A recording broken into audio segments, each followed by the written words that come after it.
junk review time. I know it's been a minute, it's been a long time. I shouldn't have left you without a dope beat to step two, step two, step two, step two, step two, step two. Anyway, we're back for junk review. Say hi, everybody. Say hi, Allie. Hi, Allie. Say hi, Mary. Hi, Mary. So this is going to be our end of the year podcast, and we're going to talk about some of the things that we really enjoyed this year, starting with films. So I'm going to throw it to Mary first, who was like, I haven't seen anything. You saw a few things. So tell us one of your favorite films for this past year and why. So I did see a few films this year, but I didn't want to pick the same films as you guys. That way we were all talking about different things. And unfortunately, all the films that I saw, minus the one I'm going to talk about, you guys have also seen. So I didn't want to talk about them. But the one film I saw this year that I really did love was Werewolf by Night. And I didn't expect to love it as much as I did. Because oh my God, promoted it all. It was so quick. But the writing in that show was tight and concise and to the point. I loved it from start to finish. It felt like the old Hollywood monster movies. I loved it. Loved it. The characterization, the acting, the combat, everything. It was so good. I'm so excited to have Elsa Bloodstone finally in live action. I have to say, Werewolf by Night was one of my favorite surprises of this year. I was always going to watch it because I love Gael. And so I was always going to watch anything that he's in. He's one of those actors who I'm like, whatever he's in, I'm going to find it and I'm going to watch it. I was so taken in by everything, by the whole concept of it. It felt very much like a Hammer horror film. It did. And it really did. And I loved how gory it was. It was just wonderfully gory. I know that they barely got out of the R rating because everything was in black and white, so technically we didn't see it. But I'm like, oh, I know what I saw. Plus, for me, it was the practical effects. Oh, yeah. There was a CGI in that episode. If you watch it, it really, other than Man-Thing, who looked phenomenal. Holy shit, Man-Thing looked good. There wasn't actually a whole lot of CGI. It was all practical effects. I love that they used dancers for the transformation. When Jack becomes Werewolf by Night, they used him and like 3 dancers to perform and basically turn him into it. And I was like, that was genius. It was a genius choice. And it was visually stunning. They just wanted to look like old Hollywood. They wanted to do things that old Hollywood had to do because they didn't have the technology. And I can't say that I love this movie enough. From start to finish, it's one of the few Marvel movies that I rewatched and genuinely enjoy it every single time I watch it. What about you, Allie? What did you think? I really liked it. It was perfect for Halloween.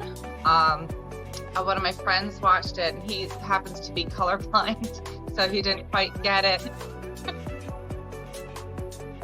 It was kind of adorable, but he also loved it. And yeah, it's the old monster style movie. I loved the Man-Thing. Like, he looked amazing, and I love that they're bringing his character out and we're seeing him. It's another great way that Marvel is able to introduce some more characters for us. And it was just a really fun Halloween special. I really enjoyed it. I only watched it once because in October, as you know, I have a lot of checklists to watch in October. So we know we are gleeful participants of all of your October festivities. I really hope that we get another one this time next year, because I really want them to expand on the relationship between the 3 main characters of Elsa, Man-Thing, and Jack. And I really just want to see their adventures. But I'm also, if we get one a year, I'd be fine with that. Do I want to see them in the big screen, and with the rest of the MCU? Yes. But honestly, this was the kind of one-off that I'm like, I love both in comics and in the MCU. I love one-off things. Yeah, if it could be something like Midnight Suns and you get Blade in there, everything. Yeah. Into the supernatural element and aspects of the comics, I would love that too. But if it's just this, I'm happy. I'm okay with it. It won me over. Yeah, absolutely. So, Allie, what was one of your favorite movies of this past year? So we can kind of tag team this one because we both picked it, and I kind of had to. So I love this movie, and I kind of had to. So I love this movie. I went to the theater by myself to see it, as I like to do every now and again. I like to have a solo date night where I take myself out on a hot date and sit in a theater with something possibly scary with a bunch of people I don't know. So I saw Nope. And oh my God, it's so good. The enjoyment of going to the theater by yourself to watch a movie is you have no distractions, so you really get to dive into the movie. There was really only one big jump scare for me, and that was when the kids were pretending to be the aliens. Otherwise, it was just a crazy psychological ride, all the way up to the ending where it's like you see this alien that's, you know, killing all these people and animals and everything, and it's so beautiful. it's so pretty. And I'm like, I kind of understand you, but stop. But you're a pretty alien. You're like, I don't want you to die because you're beautiful. It was, and I thought that was a really good choice. I know that he was inspired, Jordan Peele said that he was inspired by Akira, which is clear, and Neon Genesis Evangelion, for those who watch anime, and the angels in Neon Genesis, and that was kind of the idea. And then they actually had an actual scientist design the creature in the movie.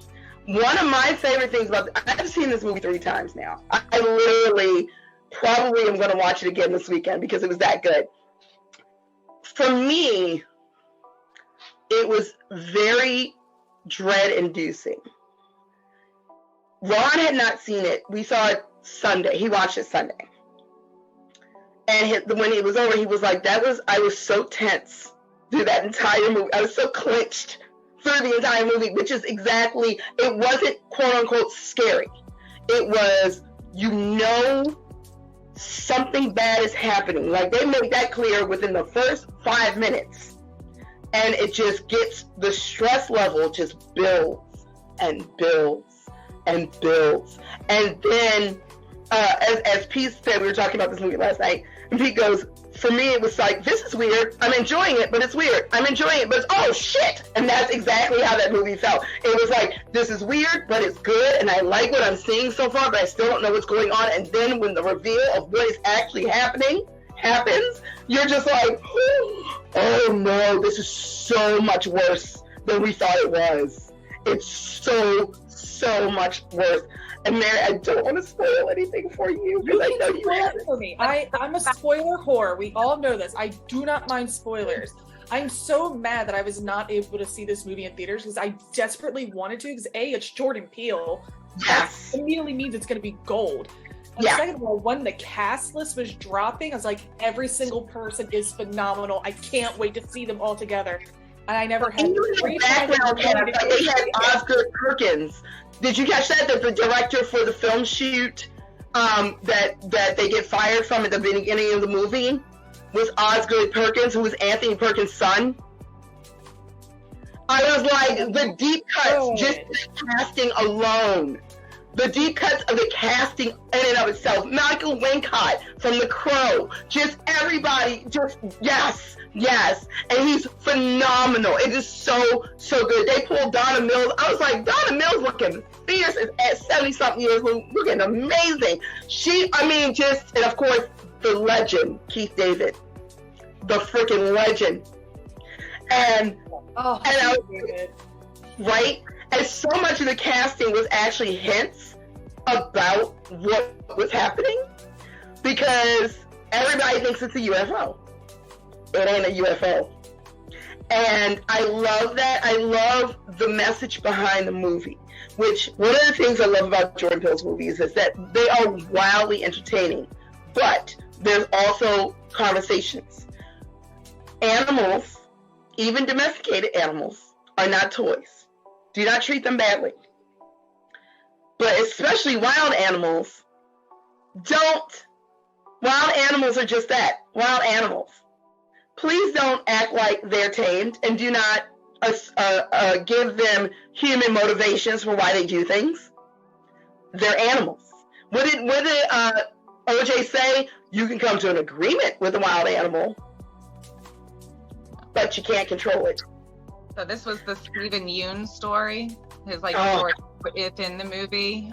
Yes. Because he was a child star, where basically it's this chimpanzee that has a trigger, and he goes off and kills pretty much the entire cast. Everybody.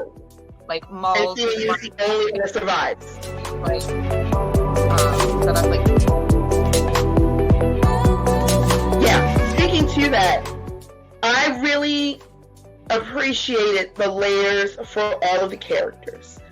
I love that there is no bad guy. The closest thing that we get to a bad guy is the TMZ reporter. And that tracks. Yeah. And let's just say that he meets his comeuppance real quick. Real quick. When you see it, you're going to crack up, Mary. When you... It's one of those things where... I feel bad, but not really. I'm going to get it on DVD. It's going to be gold. I'm buying it. Yes. This might be, for me, Jordan Peele's best movie. Of the three, I would rate this one Nope as the best one, Get Out, and then Us. And that's grading on it because the ending for Us is a little wonky. But overall, that one is an amazing movie as well. But this one is just so tight and right. The ending is it's just a wonderfully compressed, simple story. A family of ranchers encounter a UFO. It's that simple. But it's all of the character work and the layers that happen with the characters. The relationship between M and OJ is so great. It is such... Every interaction between them reminded me of me and my older brother. Their interactions were so great. Angel, who Brandon Pereira... I know that Antonio Banderas has apparently lost his damn mind and thinks that another white boy should play Zorro. When Brandon Pereira exists, that's who should be Zorro. He is phenomenal. He's so great in this movie. I love him. There was a moment where I thought he was going to die, y'all, and I was like, no, not the baby, no. Yeah. No. Not Angel. But that movie, it was just really well done. It was really, and the thing is, even though we've talked about it, I can honestly say we haven't really spoiled anything. I'm still utterly clueless when I told you you could spoil what is going on? Good, because literally, because it's that good, right? It's that good, and also the way things are revealed, the layers that are peeled back, the building of the tension, how smart the protagonists are, because they react like you should react when something insane is happening, and then multiple times go, you know what? We're just gonna leave. We're gonna leave. And literally the only reason they come back is because they realize if they don't stop what's happening, a lot more people are going to die. That is the only reason. And which is another theme of the movie, they know, because they've lived it, that if they don't get documented proof of this happening because they're black, they will be erased from the story. Yep. Which is a major portion of the story. I remember seeing that in the trailer with Kiki Palmer. I think it was her grandfather. Grandfather. Yeah. Yeah. And so, film with horses. I don't remember exactly. Yes. Well, they reference the fact that the one of the early films it's not the first. It was one of the early ones that Edward Muybridge makes. Is a 2-second clip. It was made to show how horses' legs moved. Yeah. And so, which is a real thing that happened. But so everyone knows who Edward Muybridge is, the father of film. But no one knows who the jockey is. And the conceit is that they are the great-great-grandchildren of the jockey. So they've always been horse people. They've made something. They're trained. They are well known, but because of the situation that they find themselves in, they are on the brink of bankruptcy and irrelevancy. Because once again, if you look like me, your contributions to every industry get wiped away. Henrietta Lacks, anybody? Anyway, so the movie is it's so many wonderful things. It's a statement about spectacle, about voyeurism, about racism in the film industry, about family bonds. But bear with me. I've got an animal trying to get in my lap from under a table. Bear with me. My two are both asleep beside me. I'm sure that will change soon. And I've seen Lala's patrolling behind you, Allie. There. Is it happy now? Oh, now she looked away. But even with all of the messages that are in the movie, in the end, it's just a great, fun, insane, well done, beautifully shot. They shot everything on IMAX, and you can tell. It looks absolutely stunning. Movie. One of the things I didn't know going into it was that they had basically invented a new style of filming for this movie. They filmed every scene that you see that's at night was filmed during the daytime. And so because they needed the clarity. So to be able to see the darkness and the things around, they filmed during the daytime, and that was allowed them to give a much more clear photo or video of the film. And I'm like, you can tell it's a triumph, to be honest. And if Jordan Peele doesn't get nominated for an Oscar for this movie, I would be shocked and amazed. Moving on to one of my favorites, another movie that was surreal.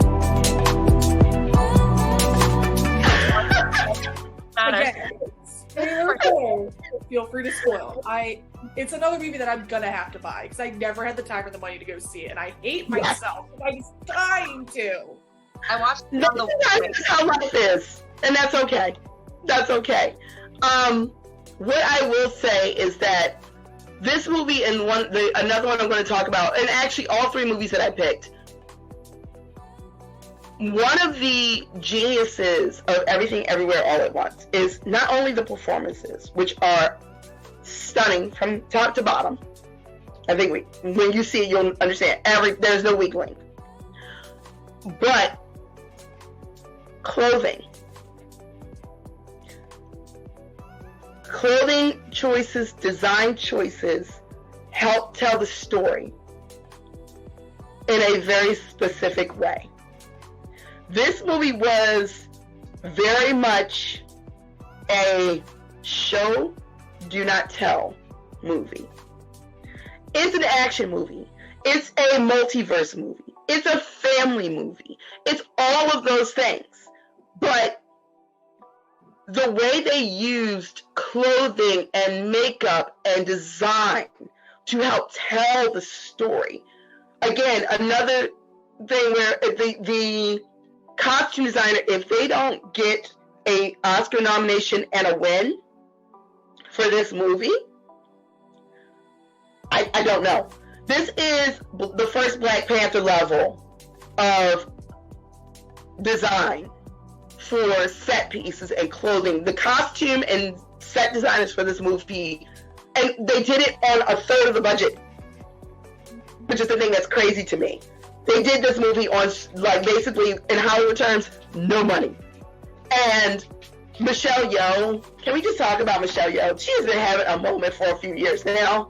But my damn. She owns my heart. She's just amazing.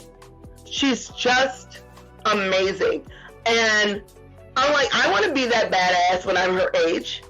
She's still the biggest badass probably on planet Earth. And I'm like, I want to be that hot and that badass when I'm her age. It's so good. Allie, did you see this one? So I did, and I probably would have enjoyed it better if I wasn't on an airplane drunk. So I was, this is one of the movies I watched going over to Wales. So of course I had plenty of time to watch movies, and I had a lot of whiskey. Thank you, stewardesses. You guys were amazing for feeding me whiskey the entire time.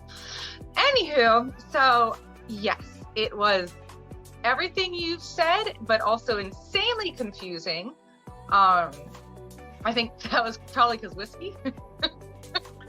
It might have been a little bit because of the whiskey, just a little bit. Just a bit. But I was very entertained. Not one of my top picks, just because I think I wasn't able to follow it, so I didn't enjoy it as much. And again, I was on a plane. I will say, because 2022 has been another long year of 2020, I totally forgot that The Matrix happened this year. That's right, The Matrix happened this year.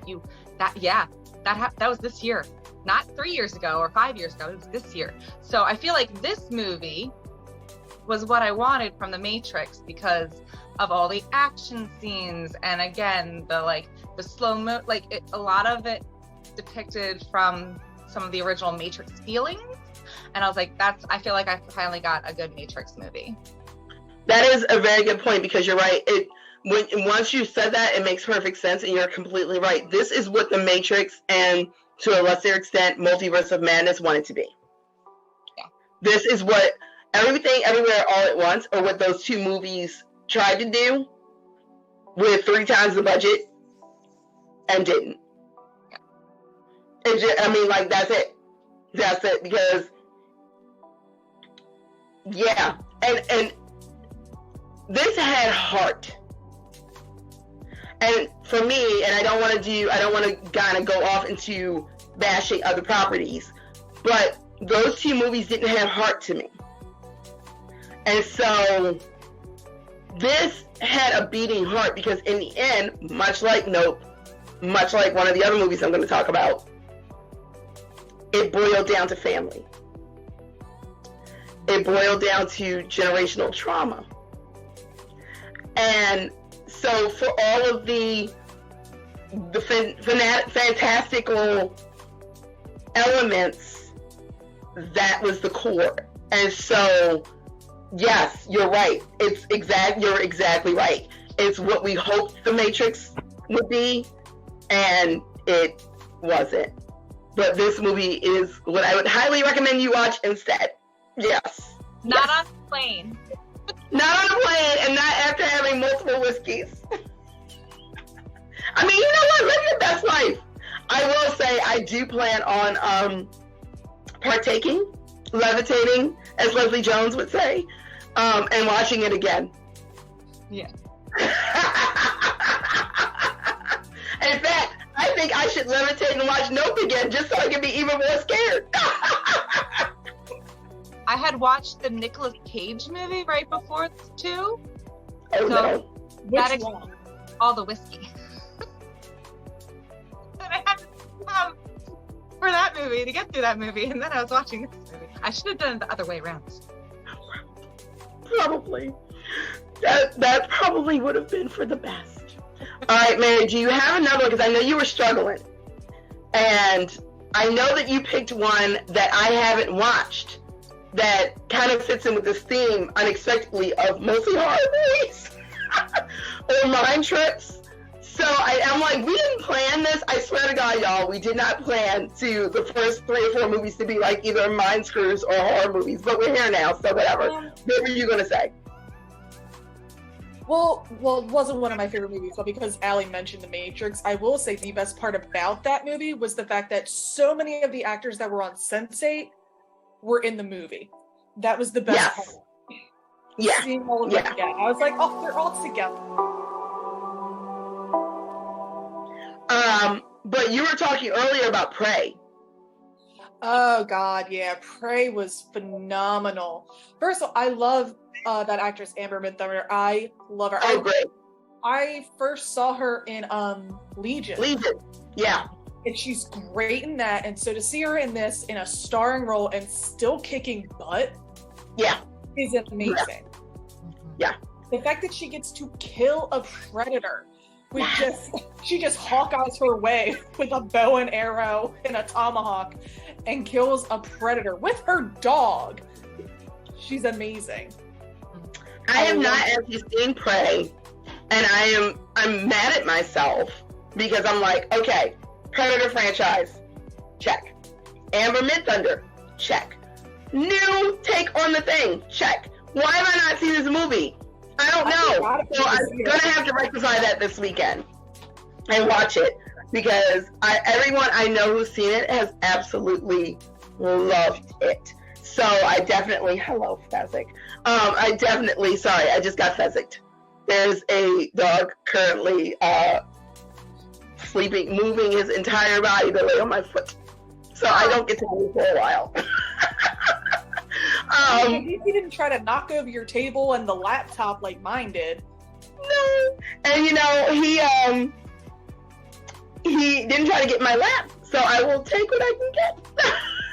When you're editing this later, you'll see the moment where he starts to try and come up here, and it's bad. That's all right. We're leaving it all in. We're leaving it in. Yeah, I really want to watch this. I want to see it because I'm one of those people who's actually watched every Predator movie, even the really terrible ones. So I know. My mom and I watched Predators, the one with Keegan-Michael Key and Olivia Munn. And when I tell you guys that my mother was like, okay, first of all, and like she was writing a list of all the things that didn't make sense. I was here for Alien vs. Predator. I love AVP. I love Alien vs. Predator. I love that freaking movie. I love AVP, Sanaa Lathan. Chef's kiss. Oh. That's my drink tonight. Is Predator. Sorry, y'all. I got distracted thinking about Sanaa Lathan. Anyway. It was definitely awesome. It was such a freaking great watch. And again, just this female character who is underestimated by her entire tribe to prove herself and it was so well done. It freaked me out. I was holding on to my pillow. Yeah, it was suspenseful. I loved it. I loved it. I loved the Predator movie. So much for it. I made a drink tonight called the Predator, and it's delicious. I want to circle real quick back around to Downton Abbey because that was besides Prey, one of the movies I watched on the plane while drinking whiskey, and it was a Downton Abbey movie. It was a Downton Abbey movie. Should be the last one.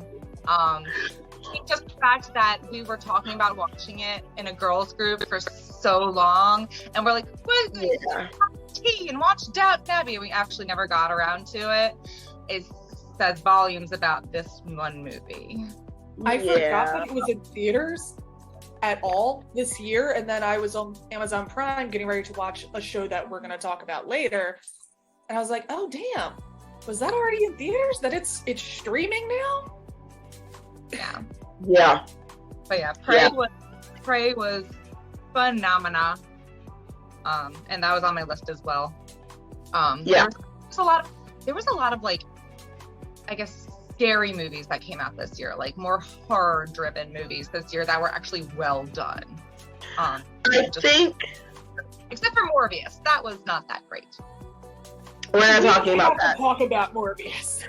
Morbius is the Bruno of films. We don't talk about Morbius. No. We're not talking about it. I do think, speaking to that, and I've noticed that in times of great social and political upheaval, you tend to get more horror movies. The original Night of the Living Dead came about during the Civil Rights movement. There is a direct correlation because that's how people process their trauma. That's how we talk about our trauma collectively, is through the use of horror movies. So it's very interesting that this year Smile and Black Phone and Nope and Prey, all of these movies came out in this year specifically, as opposed to any other time it would have been maybe one or two. And I feel like 6 or 7 movies came out this year, and every single one of them was great, that were talking about deeper issues than, yeah, they were slasher or horror or monster movies, but that wasn't the only thing that they were having the conversation about. So I think that there's another one I wanted to see. Damn. Which one? Black Phone was another one I wanted to see, and I never got to. I never got to see Black Phone either, but I'm going to, because I love Ethan Hawke. So I'm definitely going to see it. But yeah, I just feel like there is definitely a correlation. And let's see what 2023 brings. Hopefully things will calm down, but I don't think so. So, one of the movies I want to talk about to that, and about talking about deeper issues, but also talking about period pieces, unexpectedly, thank you for your down there.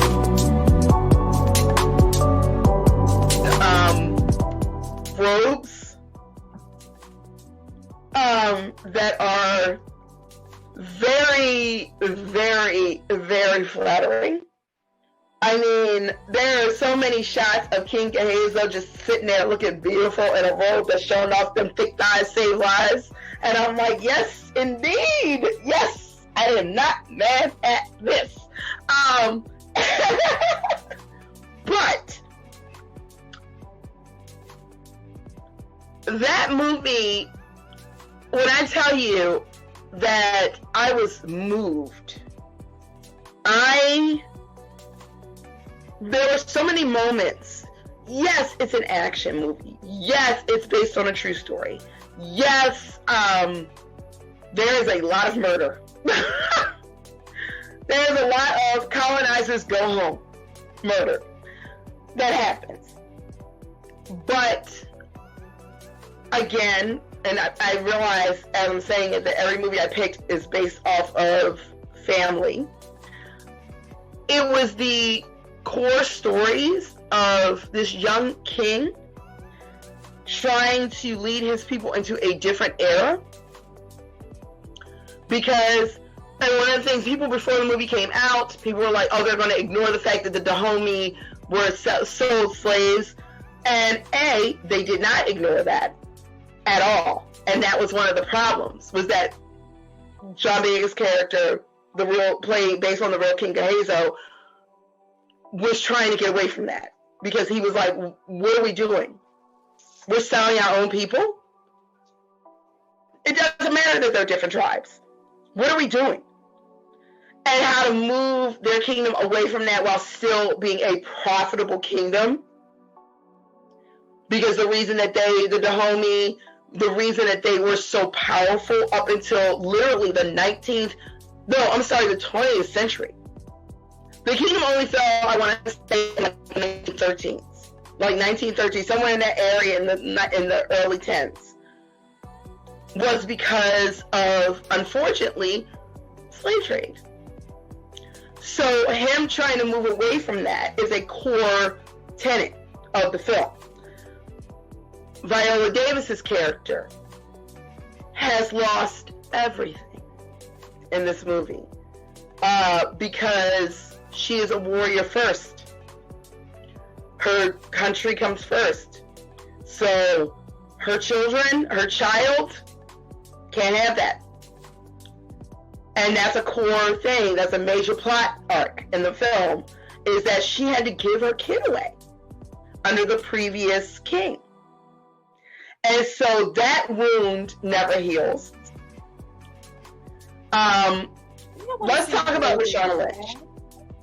It's sad. The movie, you are going, for every scene where you're like, yes, kill the infidels, and you're going to also, there's going to be another scene that's going to make you cry.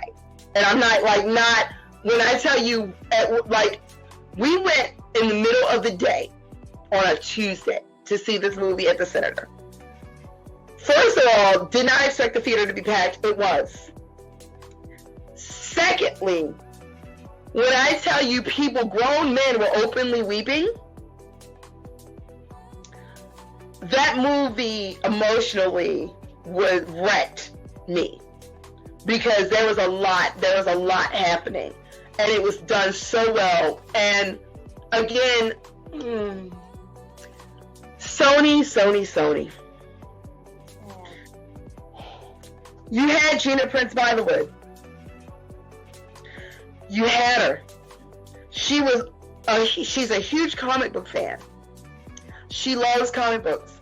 She was going to direct Black Cat and Silver Sable. And that is exactly the right reaction, Mary.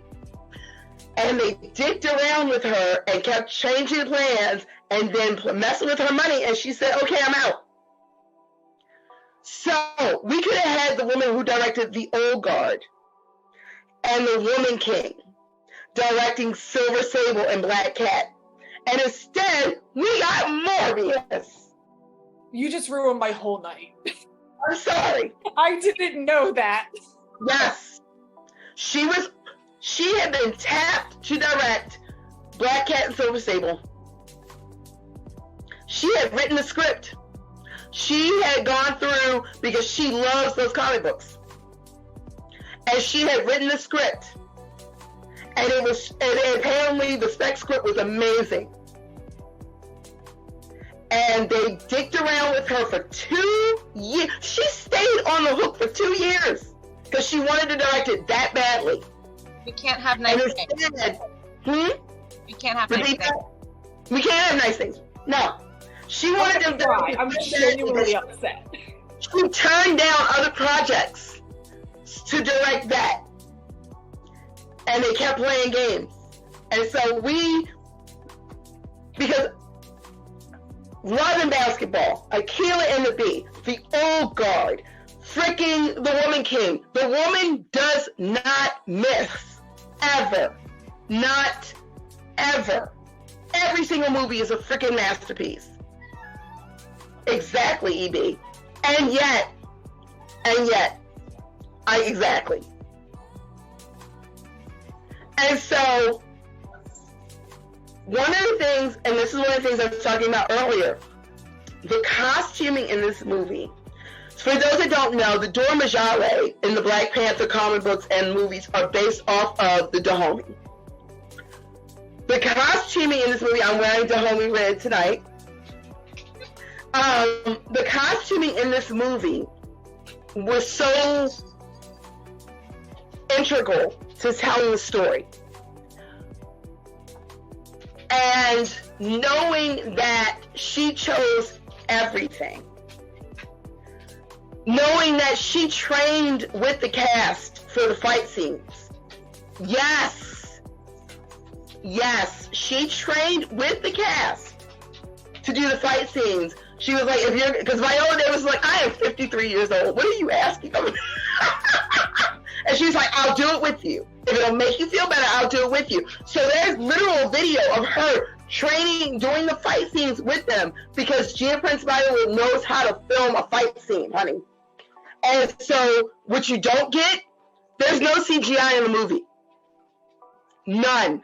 There's no CGI in the movie at all. Every fight scene that you saw, she was in the middle of it, perfectly choreographed.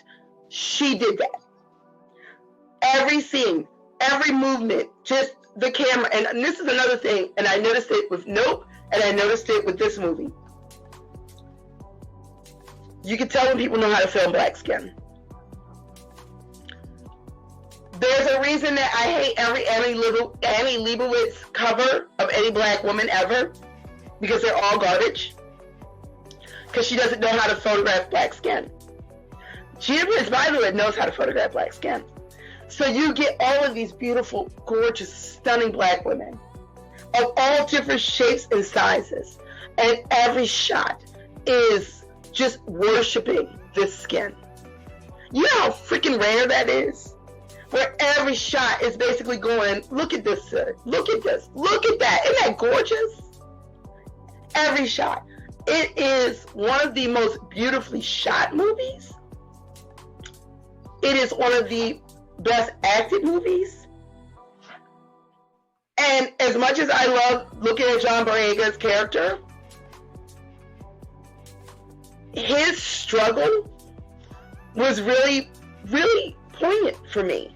Because, like, how do you have this horrible legacy. How do you be better? And that's a major plot point. It was just emotionally, I'm not gonna lie, if you've lost a child, for those who are watching, if you've lost a kid, this movie might be a little triggering for you, because that's a major plot point in the film. If you've had to give a child up because you simply could not keep them for whatever reason, it might be a little triggering. But it's a wonderful movie. It is moving. It stayed with me. Every movie on this list that I picked stayed with me for weeks and months after I watched them. And I definitely need to own them. Like, it's not going to be good enough to stream them. I need to own them. I want to have all of the special features. I need to know how you did all of this. And there's no weak link performance-wise. It's just wonderfully performed, wonderfully acted, beautifully shot. And I will say, much like one of the series we're going to talk about in the television portion, Andor, it makes you want to start a revolution. That movie made me want to go out and fight the world. I'm like, yeah! Yeah! That's right. Let's just say that I picked up my workouts after watching this movie, because I was like, if Viola Davis's 53 ass can do this, then I can do it too. It's so great. It's so great. So do you guys have any more movies before we wrap up? Well, I have two more. And one is Turning Red. I had to pick Turning Red.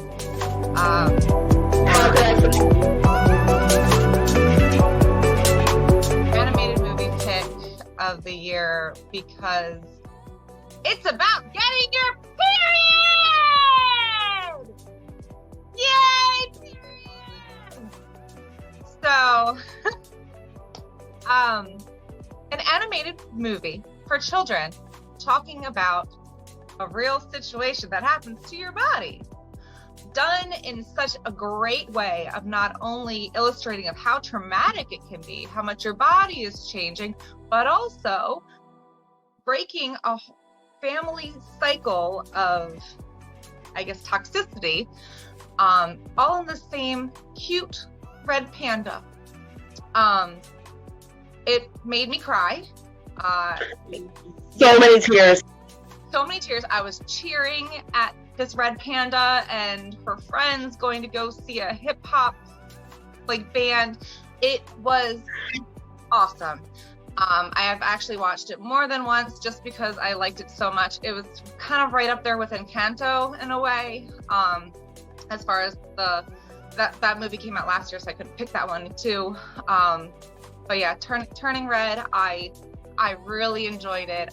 It's something that you can really watch with everybody, and I think just the fact that Disney had a movie come out that's talking about getting your period won't make it as taboo of a conversation. We'll see.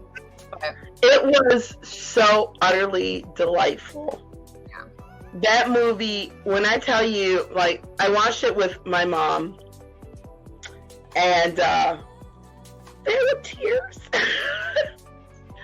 Generational trauma. I feel like a lot of the things we talked about tonight are generational trauma. And breaking that, the breaking of the cycle,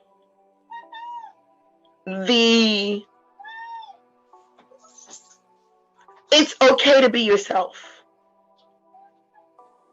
You don't have to be what your parents want of you. Yes, EB is talking a lot. We're just gonna have to let him. He does this every podcast, so I've just given up. If it was EB or if it was Lala making her way towards Allie. Yes, and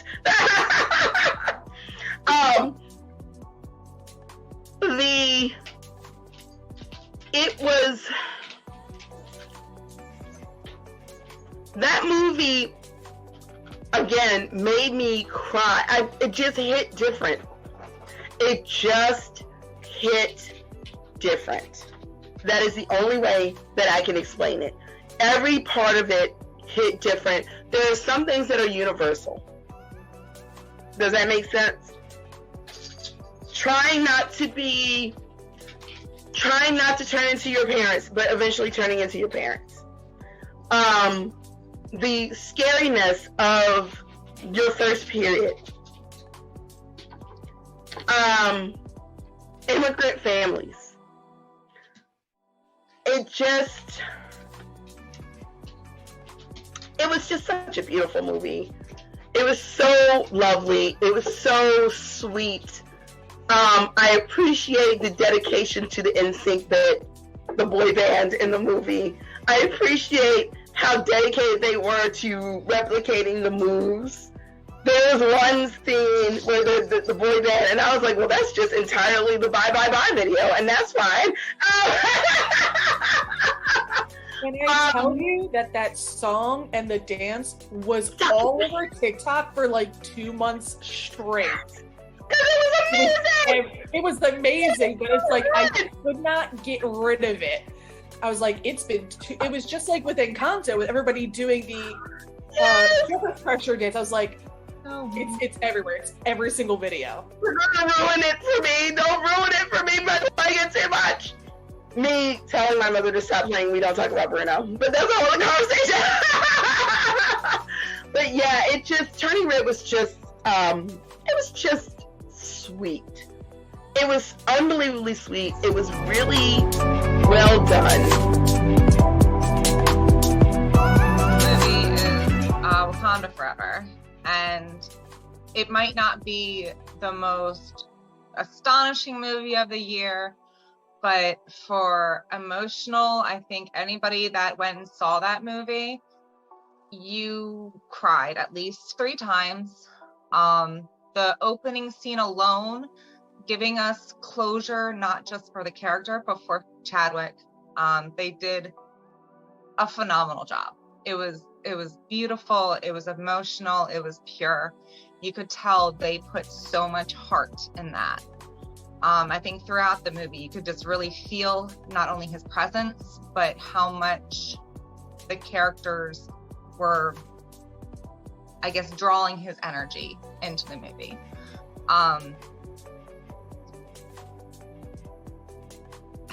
Yeah, it gave us, I think, some closure as fans. I'm pretty sure I saw an interview with his wife, and she seemed to be very happy with it as well. So for a Marvel movie, an MCU movie, to do such a great job handling a character and a person with so much care, I think they did a really beautiful job. Yep.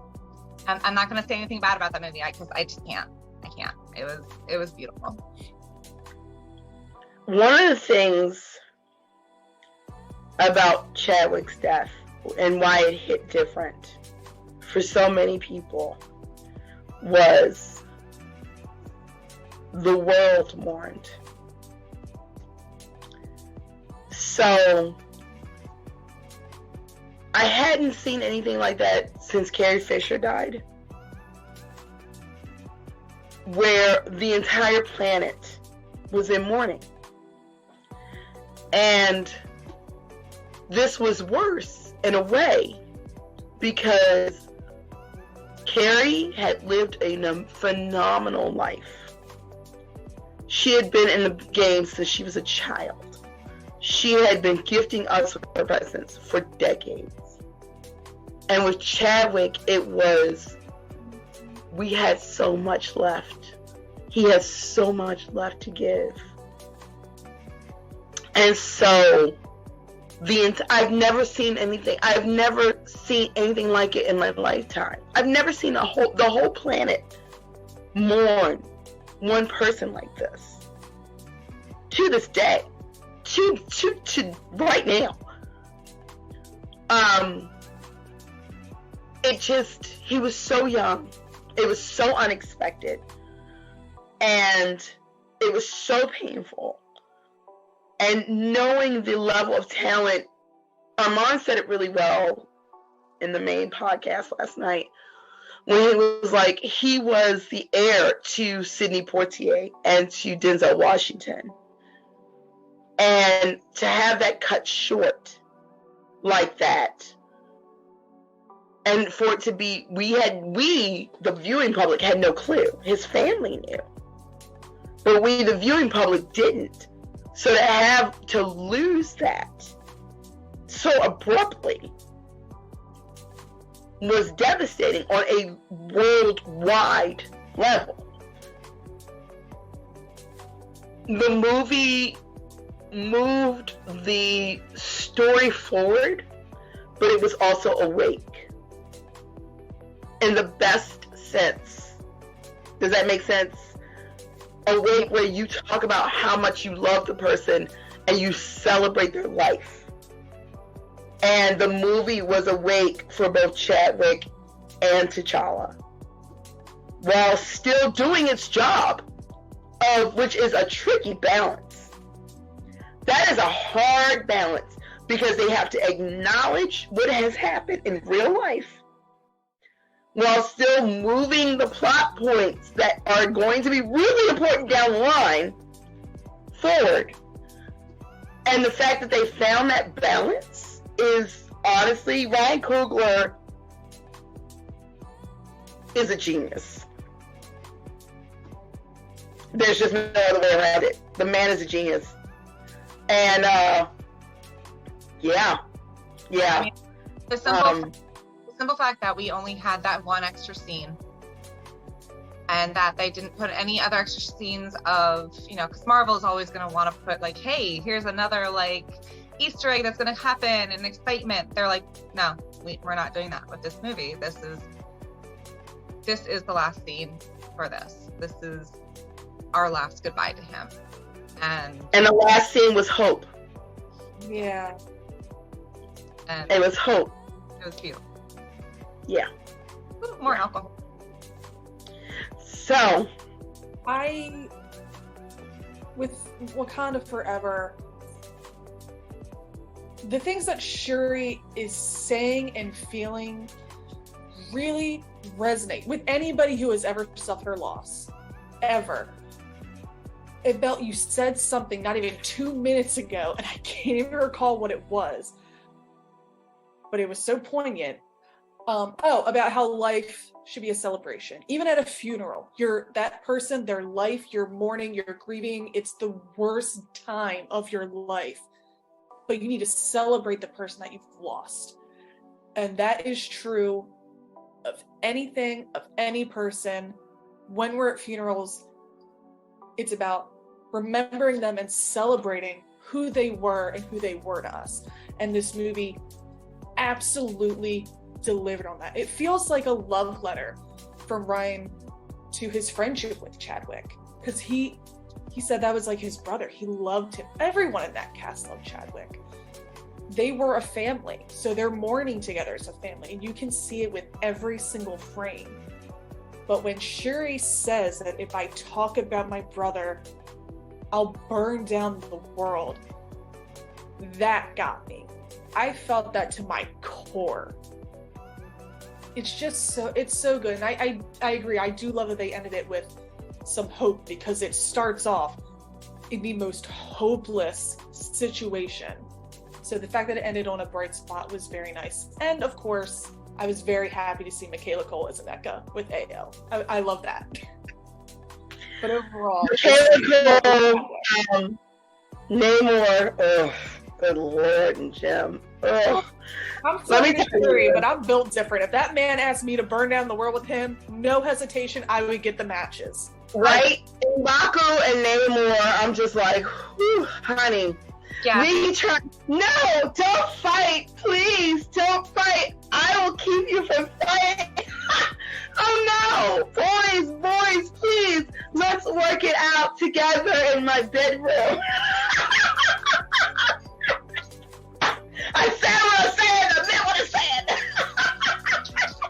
I like the fact that Shuri beat Namor's ass so bad that he went back to his home and he painted a whole mural about it. Yes. He's an artist, he's sensitive. Now I will say, I'm really sad because of the IP situation that we're not getting a Namor movie, but we are getting the Fantastic Four. So if Marvel is listening to me as I've been shouting from the freaking rooftops for literally 4 years now that they need to cast Freema Agumon as Sue Storm. Yes. They need to cast Freema Agumon as Sue Storm. I don't know who I need to say this to, but they need to cast Freema Agumon as Sue Storm. I am looking forward to Namor rolling up on Sue like, hey girl, I hear Reed ain't paying attention to you like that. I'm here, and I will pay attention to you on land or in the sea, baby. My favorite thing, I was trying to explain to my mom. My mom's a DC girl from way back. Like, literally, she had the original appearance of Alan Scott Green Lantern. Okay? Yeah, she had All-American Comics with the first appearance of Alan Scott Green Lantern. So that's how much of a DC girl she is. Before they were DC, to give you an idea. So I'm trying to explain Namor to her, and I was like, you know that one guy who was a friend of your husband's or your significant other, who was always like, if you don't keep that woman happy, I will gladly roll in and make sure she's happy. You better keep it together, my good friend. I love you. You're my brother. But if you don't keep that woman is a catch. And if you don't keep her happy, I will be glad to step in. That's Namor's entire vibe. I'm like, he's been trolling Reed Richards for 40 years. Reed Richards deserves to get trolled.